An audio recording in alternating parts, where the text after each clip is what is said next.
je vais vous expliquer, bon, parce qu'on n'a pas forcément beaucoup de temps, je vais vous expliquer un peu comment, un peu le plan de mon intervention. Tout d'abord, je vais me présenter. Je vais vous présenter un peu mon parcours, comment j'en suis arrivé là. Ensuite, il y aura une petite session de questions-réponses. Et puis, pour finir, voilà, je ferai un petit mot de conclusion un peu pour quelques mots, voilà, quelques petits mots, notamment quelques mots d'encouragement. D'accord. Personne n'a de questions, je peux commencer.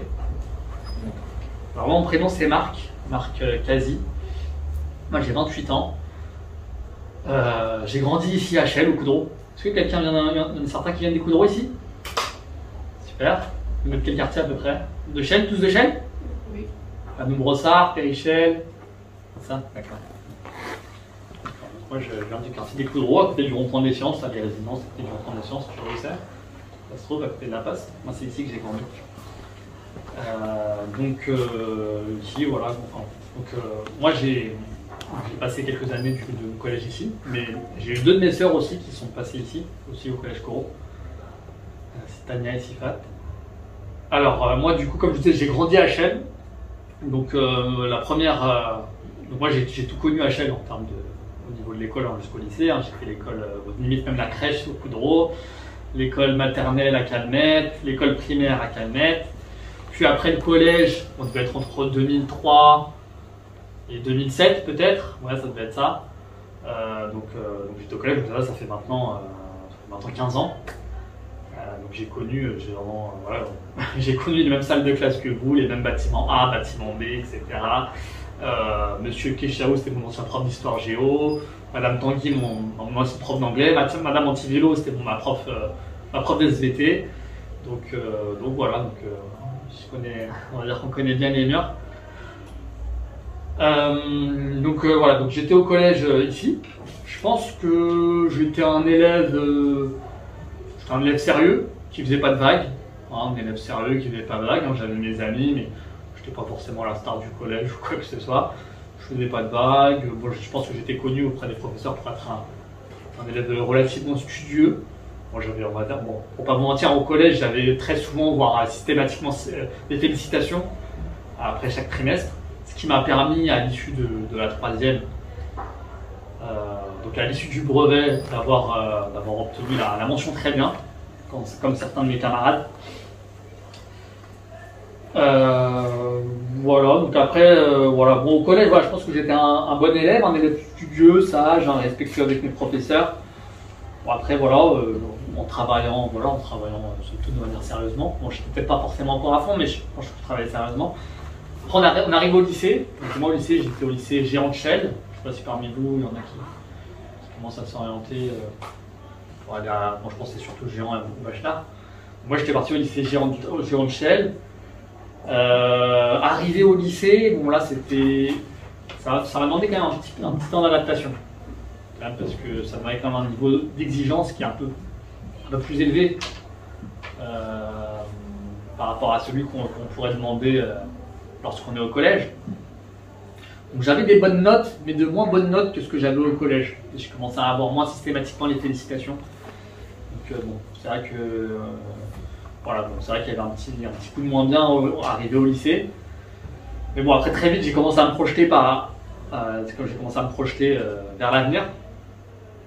Et notamment vers les études. Donc très vite, j'ai commencé à me motiver pour devenir médecin. Ce qui a fait que voilà, dès la terminale, j'ai commencé à anticiper sur ma future première année de médecine. Parce que comme vous le savez, première année de médecine, donc nous à l'époque il y avait un concours. Donc là maintenant ils ont supprimé ce concours, mais ça reste quand même une première année très exigeante. Donc j'ai passé cette première année de médecine à la faculté de Paris 7. Donc je préparais surtout ce concours de première année de médecine. Donc, dès la terminale, j'essayais de me préparer mentalement. Et surtout, j'ai essayé de redoubler d'efforts dès la terminale pour pouvoir être prêt dès le début. Donc ce que j'ai fait, c'est que voilà, si au collège ou au début du lycée, je préparais mes contrôles, voilà, pour un exemple, préparer mes contrôles la veille ou l'avant-veille, là j'étais vraiment beaucoup plus sérieux. Je préparais mes contrôles voilà, 2 semaines, voire un mois à l'avance. Je prenais même de l'avance sur le programme. Voilà. Autant d'efforts qui m'ont permis de décrocher la mention très bien en terminale, en passant justement le baccalauréat scientifique à l'époque. Donc j'étais la seule mention très bien de la filière scientifique. À cette époque, c'était en 2010. Donc passé ça, j'arrive en première année de médecine. Donc là, c'est vraiment quelque chose. C'est vraiment une grosse tempête. Déjà, on arrive dans des gros amphithéâtres, plusieurs centaines de personnes. Et donc là, le niveau d'exigence, il est vraiment très élevé. Parce que là, c'est vraiment un concours. Donc on était une promo de 2000 personnes et ils en prenaient à peu près 300. Donc ça fait un ratio de 15%. Donc il fallait vraiment batailler. Et moi, j'étais vraiment très motivé et très ambitieux. Et moi, vraiment, je voulais faire la première année du premier. Enfin, je voulais vraiment réussir du premier coup. Parce que déjà, c'était une année très éprouvante. Et voilà, je voulais essayer de faire ça rapidement. Et là, j'avais un peu l'ambition personnelle de pouvoir réussir ça, faire ça du premier coup. Donc j'arrive au premier semestre. Très compliqué le premier semestre. Bon, au final, j'arrive pas classé, mais j'arrive quand même à avoir un classement relativement correct. Je continue à faire des efforts au deuxième semestre et j'arrive finalement à être classé et à décrocher ma première année. Donc une grosse satisfaction. Mais quand je dis en termes d'efforts, ce que ça m'a demandé, c'était vraiment beaucoup d'efforts. Je travaillais 10 heures par jour du lundi au dimanche. Vraiment tous les jours.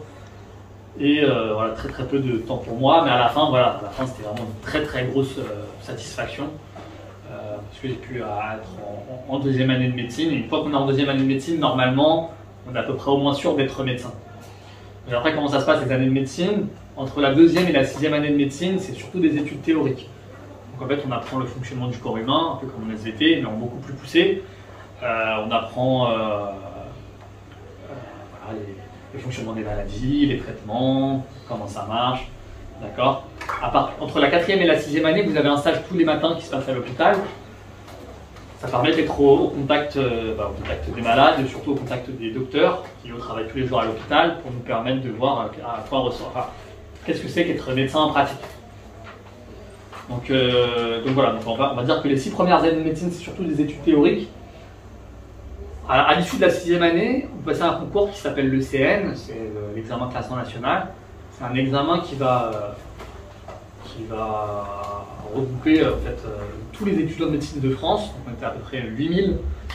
Et sur ces 8000 là, ça va permettre de classer ces différents étudiants et ça va nous permettre, en fonction de notre classement, de choisir notre spécialité. Donc moi, à l'issue de ce concours, j'ai choisi de faire de la médecine générale. Et une fois qu'on passe ce concours, donc moi j'ai choisi de faire de la médecine générale, donc on fait ce qu'on appelle l'internat. Donc moi l'internat de médecine générale c'est 3 ans, mais pour d'autres spécialités ça peut être jusqu'à 5 ans. Donc si on fait 6 plus 3, ça fait 9 ans, et ça peut aller jusqu'à 5 ans pour d'autres spécialités, donc ça peut être 11 ans. Donc les études de médecine c'est 9 à 11 ans. Donc moi j'ai fait l'internat. Donc qu'est-ce que c'est que l'internat? Qu'est-ce que c'est qu'être un interne de médecine? Peut-être des fois vous le voyez dans les séries, des internes, etc. Donc un interne c'est un médecin qui peut prescrire, mais toujours sous la responsabilité de ce qu'on appelle un médecin senior. C'est-à-dire qu'au bout de plusieurs médecins seniors, c'est-à-dire avec vraiment des docteurs beaucoup plus expérimentés. Donc en fait on apprend notre métier réellement dans la pratique. On passe toutes nos journées, à l'hôpital ou au cabinet pour apprendre à être un médecin et pour apprendre à être docteur surtout. Donc moi j'ai fini mon internat, ça fait 1 an, il ne me reste plus qu'à valider ma thèse. Donc je suis sûr à la fin, ça ne devrait plus trop tarder pour pouvoir devenir docteur. Moi du coup au final, pour en arriver là, j'ai dû faire 9 ans d'études. Et donc voilà, comme je disais, le parcours de médecine générale, voilà, c'est 9 ans. Donc il faut dire la médecine, c'est minimum 9 ans d'études. D'accord. Après, pour finir un peu sur les métiers de la santé, bon, on n'est pas si vous êtes intéressé par les métiers de la santé en général, vous n'êtes pas tous obligés de faire 9 ans d'études. Il y a beaucoup de métiers très intéressants autour de la santé, d'accord, qui sont... Je pourrais parler aussi des sages-femmes, des manipulateurs radio, même des infirmières, enfin des infirmiers, enfin, des études d'infirmiers, ça peut être, voilà, ça peut être très intéressant aussi. Donc voilà, il y a aussi beaucoup, voilà, beaucoup de métiers, d'autres métiers qui sont dans la santé, pas forcément en médecine, et qui sont aussi très intéressants. Donc voilà, moi j'ai fini à peu près pour la présentation de mon parcours. Est-ce que certains parmi vous auraient des questions? Je ne sais pas, sur les études de médecine, sur comment j'ai travaillé au collège, au lycée, après le bac. Comment j'ai pu trouver de la motivation. Enfin, est-ce que vous avez des questions qui vous viendraient à l'esprit? Non, on n'hésite pas à poser des questions. Toi, tu veux être kiné, c'est ça? Tu t'appelles comment? Lina. Comment? Lina. Lina. D'accord. Tu sais à peu près.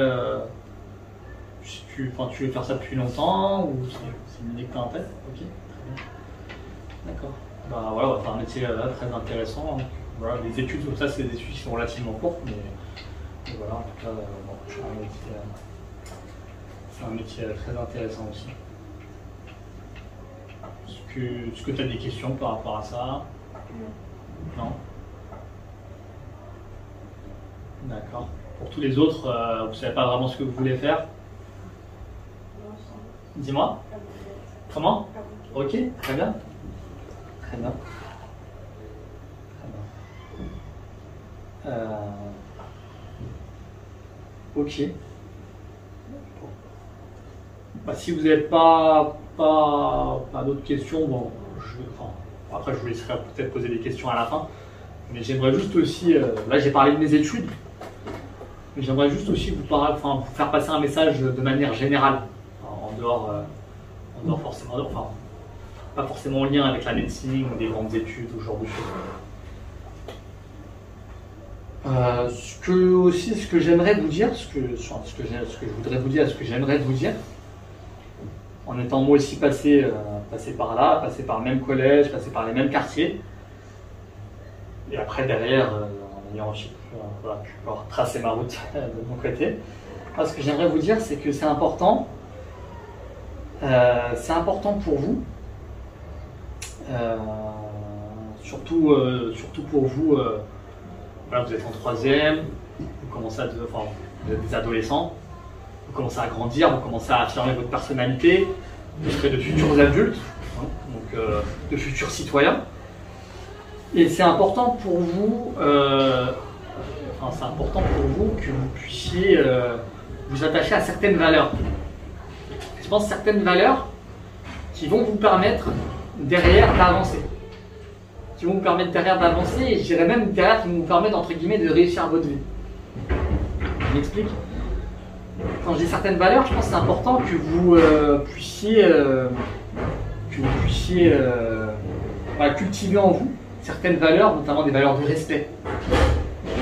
Respect des professeurs, respect des parents, respect aussi des personnes plus âgées. Des valeurs d'intégrité, des valeurs d'honnêteté, des valeurs de sérieux, de rigueur. Parce que je pense que si vous ne vous attachez pas à ce type de valeurs-là, eh ben ça va être très compliqué pour vous d'avancer dans votre vie, que ce soit au lycée, plus tard à la fac, ou plus tard dans votre métier, ou plus tard même dans votre vie familiale ou ce genre de choses. Parce que c'est vrai que, bon, moi je suis passé par là, bon, c'était 15 ans en arrière, il n'y avait pas forcément autant de réseaux sociaux, ce genre de choses. Mais bon, c'est vrai que voilà, c'est que les collégiens ou les lycéens qui faisaient pas de vagues, qui étaient sérieux, qui étaient sages, qui étaient respectueux avec les professeurs, qui étaient relativement studieux, c'était pas forcément entre guillemets les stars du collège. C'était pas forcément eux qui attiraient l'attention. Mais souvent, ceux qui attirent l'attention, c'est ceux qui vont parler fort, qui vont vouloir un peu amuser la galerie, comme on dit. Ou peut-être certaines fois être grossier, vouloir se rebeller quitte à tomber dans l'irrespect.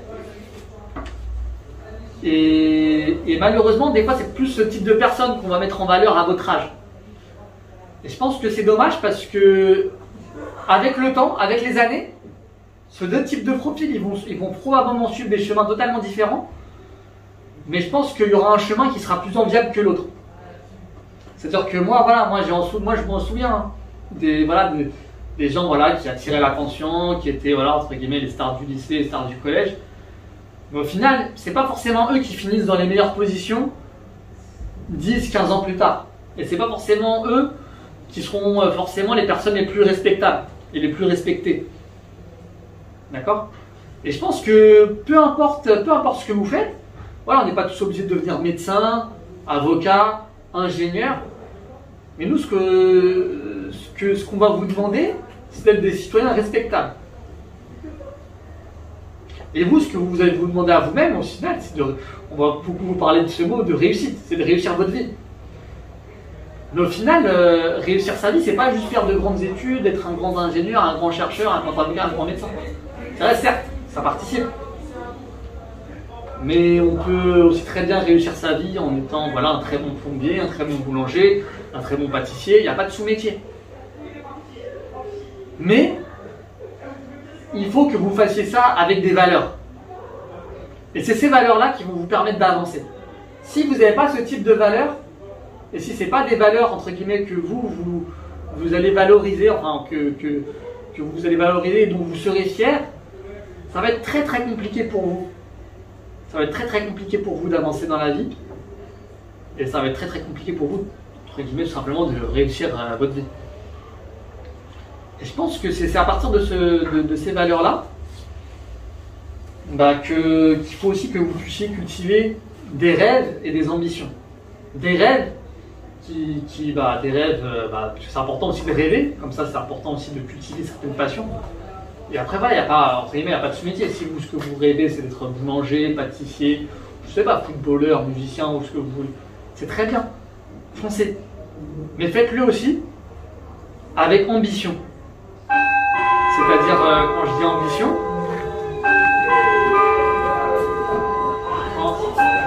ambition, c'est essayer d'exceller. Essayer d'exceller. Peu importe la voie que vous allez choisir au lycée, après le lycée, mais essayez d'exceller. Essayez de le faire de la meilleure des manières. Et d'aller le plus loin possible. D'accord? Donc voilà, pour que derrière, au final, vous soyez des gens qui pratiquent un certain métier ou une certaine profession respectable et pour lequel vous serez respecté. Et je pense que, voilà, malheureusement aussi, pas dans nos quartiers comme Chelles ou comme dans les quartiers de Seine-Saint-Denis ou de banlieue, souvent, quand il y a de l'ambition, c'est souvent aussi dans l'ambition pour le sport, pour la musique ou pour ce genre de filière. Je ne vais pas critiquer, je ne vais pas entrer dans le jugement de valeur. C'est très bien aussi d'avoir des Kylian Mbappé, ça permet de gagner des Coupes du Monde, donc on ne va pas cracher dessus. Mais ce que je veux dire, c'est que si on arrive à produire des Kylian Mbappé dans le football ou dans le sport, je pense qu'on peut, si on arrive à avoir le même type d'ambition pour les filières classiques, les filières classiques, c'est-à-dire les études ou des métiers manuels, ce genre de choses, et on pourrait vraiment faire des choses très intéressantes. En fait, moi, je serais très fier, tu vois, si du collège Corot, on pouvait produire des futurs champions du monde du football ou du sport. Mais je serais tout aussi fier, je serais encore plus fier si certains parmi vous auraient pour rêve et pour ambition de décrocher des prix Nobel de médecine, de physique, de chimie, des médailles de Fields en mathématiques. Et je pense que si on a cette énergie d'avoir ce type d'ambition pour d'autres filières, on peut tout à fait l'avoir pour des filières que je vais qualifier de plus classiques. Et pour finir, je le dis et je suis désolé si je me répète, mais c'est très très important que vous cultiviez certaines valeurs civiques et de citoyenneté, ce qui fera que peu importe la filière que vous choisirez, bah, au final, si vous restez accroché à ces valeurs, bah, je pense que vous aurez réussi votre vie. Voilà, et peut-être que de la même manière où moi je suis là à faire part de mon témoignage, peut-être que ce sera vous, 15 ans plus tard, qui serez à ma place pour faire part du vôtre. Voilà. Est-ce que certains parmi vous auraient des questions? Là, vous avez fini vos études. Là. Comment? Là, vous avez fini vos études. Alors là, j'ai fini, oui, on peut dire que j'ai fini, mais il me reste juste ma thèse à passer pour pouvoir prêter serment et être docteur. Voilà. Bon. Et c'est plutôt le métier de médecin généraliste. Métier, ouais, médecin généraliste. Voilà. Et est-ce qu'on peut se spécialiser après? On peut se spécialiser. Après, c'est vrai que la médecine générale, c'est une spécialité à part entière. Mais après, il y a toujours manière de. On peut toujours travailler à l'hôpital en tant qu'urgentiste ou faire d'autres. Ou de rajouter certains diplômes. Après, si on veut se spécialiser, il faut recommencer. Faut recommencer une autre filière.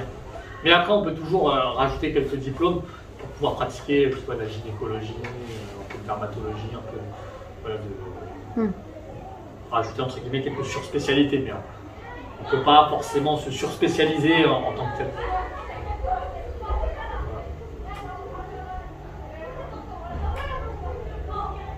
Bon, bah écoutez, je crois que c'est l'heure de la récréation.